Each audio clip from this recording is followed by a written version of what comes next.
Hi, and welcome back to the Spark Study Club podcast, where we bring you relevant clinical information you need for success.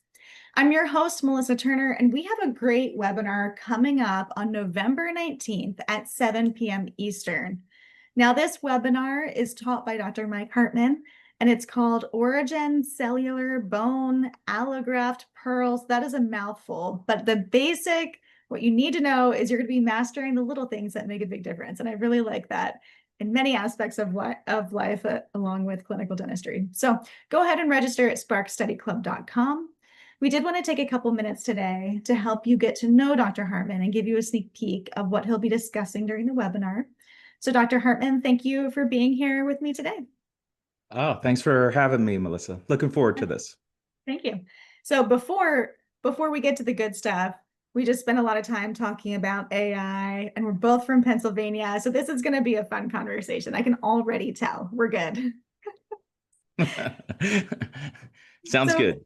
for those of you who don't yet know Dr. Hartman, I do want to tell you just a little bit about him. He completed his residency in oral and max surgery at the University of Maryland Medical Center in 2008. And since then, he's been in private practice, where his focus has been on CAD/CAM, computer-assisted surgery. He's a known implant expert, and his background is in the dental lab world before dental school. And we'll go into that in just a little bit, because that has given him unique perspective on what we'll be talking about.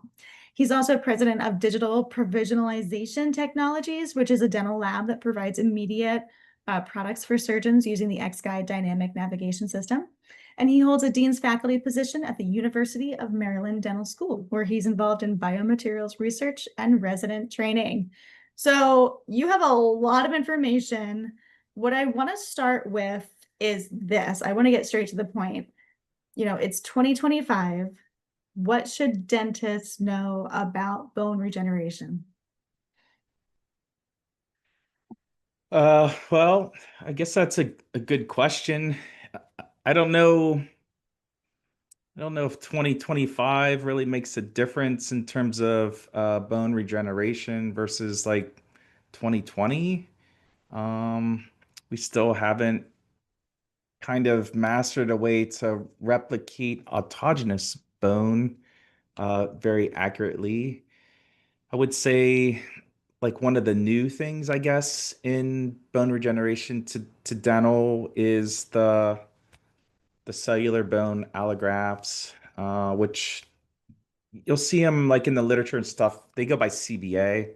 Melissa, that's a lot easier to say than the It is. cellular Thank bone allograft. And then if you really want to like PubMed search this and kind of do your due diligence, you need to use the keyword cellular bone matricy as well, CBM, because some of that other older type literature that comes out of orthopedics and those kind of journals, CBA, CBM's basically the same product. They're just kind of labeled a little bit differently. Viable bone allograft is another one, VBA. I think when LifeNuts started studying this stuff, they were calling it viable bone allograft.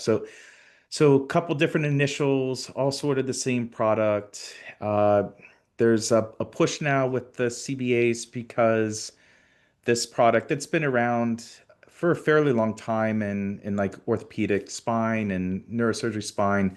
They're now making a push to introduce this or sort of mainstream it into oral surgery and guided bone regeneration techniques. So that's that. I got hooked up with looking into the allografts, the CBAs, maybe about 4 years ago. At this point, I was doing some other sort of non-related work with some of my friends at LifeNet Health and in regards to this bioprinting project I had going on at the Maryland Dental School. And they said, "Hey, have you ever used this, CBA?" I said, "No." And so I kind of read about it, and I said, I think I think I want to try this." And they said, "Okay, yeah, I thought you might want to." So that's how I got kind of involved with allograft, the CBAs at this point. You mentioned 2020. Was that a turning point in the technology of this? That Mm, became more popular? I think it was starting to become more popular um, in dental, or at least I think some of the higher ups at well, maybe that's not the best way to say it. Some of the interested parties were looking to market this now into dental. The product that we're going to be discussing on the webinar here coming up is the brand name's Origin, and Origin is the same product as Vivagen, which is what they use in orthopedic spine cases and stuff like that. So I think as dentists or sort of health professionals, we always want to do evidence-based medicine. We kind of need to figure out if these products are right for us and if they're safe and all this stuff. And I did that. And funny story about doing due diligence on this. I have a good friend that I went to high school with that sells, he's a medical sales device rep. So he spends a lot of time in the ORs with the orthopedic surgeons doing their grafting and stuff like that. And I was like, hey, do you guys ever use this the Vivagen cellular bone allograft? He's like, we use it, they use it all the time, like all the time. That is their go-to product. Like, they're super big. And I swear to God, this is true story. He's like, they're super big fans of LifeNet Health. They use it all the time. That's their preferred graft material. Like that's their go-to. So yeah, I mean, reading the science, that all makes sense, but hearing that really kind of sealed the deal in terms of my sort of level of assurance that this was going to be a pretty good product to use in my cases. I feel like, that scenario is a positive and a negative, right? But this is one of the reasons why I feel like we're privileged to be in dental is because we can let the other industries kind of beta and test everything for us, right? So then by the time that a company wants to invest in the dental space, it's been tried and marketed and most likely, for a couple of years. And so that due diligence is laid out for us. So thank you for sharing that. That's cool. So that was one of your high school classmates. Yes. Yeah, we graduated together and then I was walking out of the voting booth and he was walking in. So that's how it goes down in central Pennsylvania, Melissa. Yeah, you got What we some do. regeneration, you got some classmates, and you got some politics. Nothing better right there. Yeah. Perfect. Yes. So But then, I did want to like to your point about the medical dental thing, like yes, that's an excellent point.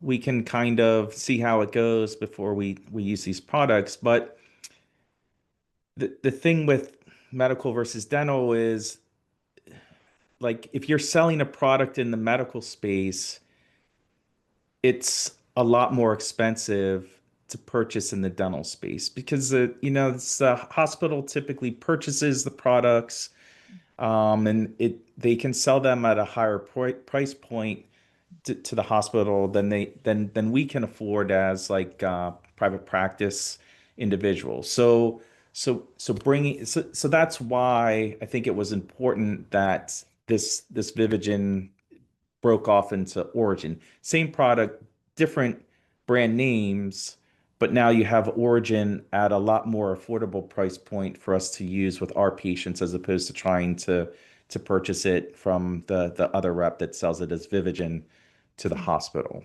It's a very smart move, I think, on LifeNet's part to do that. And then super happy then that Salvin picked up the product because that to me, I was just in the right place at the right time.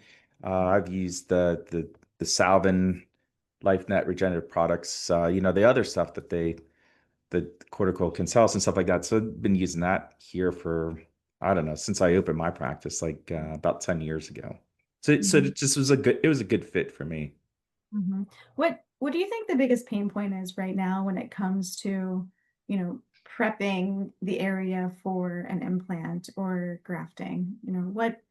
I've kind of been out of the clinical field for a couple of years now, and so I'm curious to know what is the pain point right now? Is it making sure the bone, completely regenerates? Are we there? Is that still the pain point? I think it's patient biology, patient age. I guess if you sort of look at that from a more global view, it would just be the patient itself. So, what is the overall health of the patient? Uh, what is the age of the patient? What sort of medications is the patient taking? Because now there's sort of the newer literature with the antidepressants potentially causing implant failures and people living longer and acquiring these sort of chronic diseases. It that's the hardest part to manage. I mean, if you had a young, healthy patient, I think success rates would be a lot better. At least my success rates would be a lot better any day of the week. So that is my pain point. Yeah, and that's a tough place to be because we are living longer, we have more teeth. So instead Yeah. of a patient presenting with a completely edentulous mouth that they've had for 30 years, that way, it's that fresh area that you can work with now. So in your opinion, if there's a dentist that isn't, let's say, using the CBA, the products or the Origin products or anything, close to it, how do they get started? Is it just simple as switching the product, or is there a learning curve along with it too? It's simple, but it takes some team training. I was thinking about this last night and how to describe it, and workflow seems to be a really big word in dental and implants. So I think thinking about using this product as part of a workflow is probably the best way to describe it. And the reason I say that a sort of a workflow needs to be developed or implemented is that this product is unlike our other regenerative products in that it needs to be stored at very, very low temperature, minus 80 degrees Celsius, I think. So your first couple cases that you do, you can order it, and then it comes overnight, and then it's a huge styrofoam box with like all this dry ice in it, stuff like that. So you have to make sure that your patient shows up, right? Because it can't be a no-show, or else you got to figure out a way to send this back. And you got to train your team, your staff, because there's some instructions that needed to be followed to follow this in a certain temperature and a certain amount of time.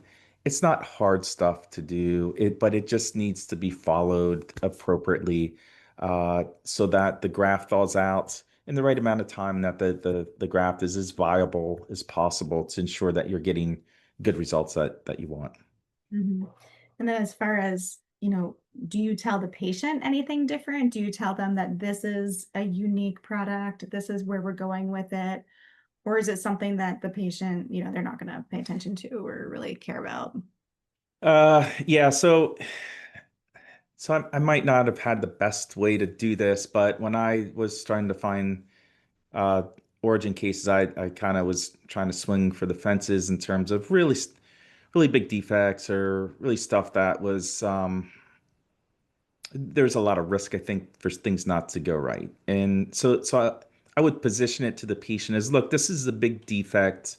We're going to need a graft material that is supercharged. I'm not that smart, so I just was like, this is just supercharged bone. Like I don't think patients That really translates to care. them. Yeah. They don't know what an osteoblast is, or they don't really care, unless maybe they're an engineer or a biomedical engineer. Then they might care, but it doesn't matter. I just say, look, this is like special stuff. It's new. We're getting good results. I think you're a good candidate for this. And then I say that sort of the disadvantage is that it's going to be a little bit more expensive, and to ensure that I am going to show up for the day of the procedure and the patient is going to show up for the day of procedure, we just ask them to make a deposit basically that would cover the graft material. That's good. Because then, if something happens, then at least you're covering the cost of the material. And that's what we used to do when we had the styrofoam thing and the shipping. But now we have an ultra low temp freezer. So now we're able to keep a couple boxes of the bone in-house. So the no-show thing is not an Mhm. issue anymore. But starting out, I think that's important to kind of make sure that your office is covered just in case. Mhm. Mhm. That's good advice. And I like that you use supercharge. Often I think looking back when I'm in the clinical op, I'll often over explain and I'll often be too technical. Like that's and I have to pull myself back from that. So supercharge is perfect. The patient's gonna understand that. They're gonna love it. Yeah. Yeah. Yeah. And then they can sign all the forms that go that go with it as well. Yes. Perfect. Okay, so I then don't think we put supercharge on the consent. I think we I mean use something a little bit more professional, but professional there. whatever. It's fine. So then final question for you, if you could not necessarily predict the future, but where do you think all of this is going in the future? 5, 10 years, take your pick. Do you think we'll still be using this kind of material in the future? Well, I was thinking about this too the other night, but on a different topic. So, I kind of used to plan out what I wanted to do or kind of look into. Used to try to have some sort of professional roadmap, like the next 6 months, the next 8 months. Like, hey, I want to be doing this or writing this, or have some more information on topic X. But honestly, that's changed so much now with AI, even over the summer. So I don't plan out what I want to do more than like 2 months in advance because I don't know what Mhm. technology is going to be there and what's changed or what we'll be able to do with the technology. So I I'm not trying to dodge your question, but I guess 5 years is really far away. I think is that what you said, like 2030 or 5, 10, or take your pick. Yeah. yeah, I think 2 years honestly is kind of far away. So I have no idea what's going to be available. And I don't know where we'll be or what we'll be doing. I think the ultimate goal, if it's hard to beat autogenous bone, Mhm. and there's many talented surgeons that autogenous bone works so well in their hands. I really doubt those individuals ever changing to something that is not autogenous bone. But in terms of another potential alternative, I I don't personally I would like to see something that's bioprinted, that's patient specific, that is what printed to accommodate a specific defect so that we're just basically pinning that in and abracadabra bone, patient's native bone grows out of that. I think that will get here at some point, but I have no idea. I don't know. Maybe someone already created that. They're just not sharing it yet. I don't. Maybe they're still filing a patent. Who knows? But it's an exciting time. I'm sure something will come out that'll be marketed to be the latest and greatest. I honestly I have no idea what that's going to be. Yeah, I think that I heard somebody say this and I think it's absolutely true and it's exactly what you said, but in the next 10 years or in these 10 years, not even the next 10 years, in these 10 years, we're going to see our industry change more than the last century, right? Just because of all of this, we call it AI, but it's so much more than that right now. It is so much more than that. Um, the applications of that. And I do think too, one of the biggest learning curves that we'll have as an industry, and you alluded to this, is the capability because of this technology, the capability to personalize the patient care, whether that means, going direct to their own DNA and being able to give them something that fits in with their body seamlessly, or being able to predict outcomes better. Those are the things I'm looking forward to, but it's going to take a learning curve in our clinical minds to, I don't know, to kind of, it's not one size fits all anymore. And I think that's going to be a big stumbling block. But once we get over it, we're going to thrive as clinicians and then, in the relationships with our patients. But yeah, I'm excited. 2 years, who knows what's going to happen? Robot. It's it's truly a renaissance period right now. So much new stuff. coming out. So it's a very exciting time, I think, for me to be in it. I thought when 3D printers came to dental, I Mm. thought that was a renaissance. I think that might have been the start, but now with these AI generators, it's really gonna take off for You don't know sure. what's going, no. And I remember I've been in dentistry 20 years. And so 20 years ago was right when when dentists were getting websites. And we thought that was, we thought that blew our mind, right? Look how far we've come in 20 years, in just these 20 years. It's amazing. It's amazing. Well, when did they come out with that, that scaler thing, the Cavitron, the ultrasonic thing? I think that's an oldie because even when Oh, I is it? went, yeah, when I went to hygiene school, that was, already a part of the curriculum. So I would say at least 10 years, at least. I don't even know the exact dates, but it would have had to have been far. So that's been around a while. Now it's lasers and desiccation therapy ointments that you can put on the calculus and the plaque to just wash it away. It's great. It's wonderful. Yeah. Oh, Yeah. wow. So who knows where that will go in the future either. Well, Dr. Hartman, our time is up. It's been great. Lots to talk about. Thank you for being here. I really appreciate your time today. Yeah, you bet. Mhm. So in regards to the webinar here, we'll try to focus. I think you've seen a lot of great cases from the other very skilled individuals. We'll try to focus on the handling and sort of those pearls that we had to work through with our team to ensure that the bone gets from the freezer to the operatory and in thought appropriate manner. And then I'll share with you at least my one case that I published in the compendium here the springtime. So to kind of go over sort of how our learning curve was climbed with the product and just that's about it, really. So if they want to find that article that's in Compendium magazine. Yeah, I think it was March, Yeah. March Okay, or April, something like perfect. that. So Sounds like you'll be giving practical tips, which is what we all need when we're implementing new yeah, methods. So thank you for that. Perfect. Okay. my pleasure. And then if someone wants to just reach out to you prior to the webinar, just to kind of chat about things, where can they reach you? Yeah, so we're not huge social media people, but you can probably find a phone number on our office website, hartmanoms.com. You can kind of call in and I'll probably put my cell number on the webinar too, or my email address, and I certainly happy to answer any questions you have about the product or anything else for that matter. Good. Well, thank you so much. And thank you to everyone who's listening. And don't forget to go ahead and register for the November 19th webinar at sparkstudyclub.com. And we'll see you then. Thanks, everyone.